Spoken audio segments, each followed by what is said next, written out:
রংপুরের অবসরপ্রাপ্ত শিক্ষক গণপতি চক্রবর্তী ও তার পরিবারের 4 জনের হত্যাকাণ্ডের ঘটনায় পুলিশের হাতে আটক 2 ব্যক্তিকে নিয়ে নানা ধরনের আলোচনা হচ্ছে সামাজিক মাধ্যমে। নানা প্রশ্ন তুলছেন কেউ।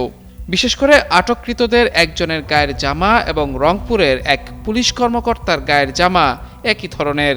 এমন ছবি অনেকেই শেয়ার করে প্রশ্ন তুলেছেন যে পুলিশের জামা ওই ব্যক্তির গায়ে গেল কী করে।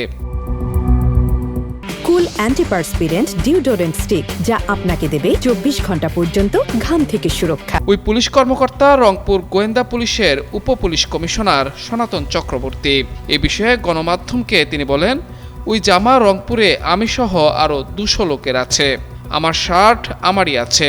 এ নিয়ে উদ্দেশ্য প্রণোদিতভাবে অপপ্রচার চালানো হচ্ছে। এদিকে পুলিশ জানিয়েছে আটককৃত দুজনই আদালতে স্বীকারোক্তিমূলক জবানবন্দি দিয়েছে। এছাড়া রোববার রাতে নিহতদের সৎকার সম্পন্ন হয়েছে বলে জানিয়েছে নিহত গণপতি চক্রবর্তীর পরিবার। অন্যদিকে রংপুর ডিবির উপপুলিশ কমিশনার সনাতন চক্রবর্তী আরও জানান, তারা পুরো বিষয়টি উদ্ঘাটন করে গুছিয়ে এনেছেন এবং খুব দ্রুতই আদালতে চার্জশিট দেওয়া হবে। গত শনিবার রাতে নগরীর দাসপাড়া মাসুয়াপাড়া এলাকা থেকে রংপুর জিলা স্কুলের অবসরপ্রাপ্ত শিক্ষক গণপতি চক্রবর্তী ও তার পরিবারের 4 সদস্যের মরদেহ উদ্ধার করেছিল পুলিশ। পরে এ ঘটনায় জড়িত সন্দেহে 2 জনকে আটক করে পুলিশ দাবি করে ওই 2 ব্যক্তি গণপতি চক্রবর্তী সহ তার পরিবারের সদস্যদের হত্যা করেছে।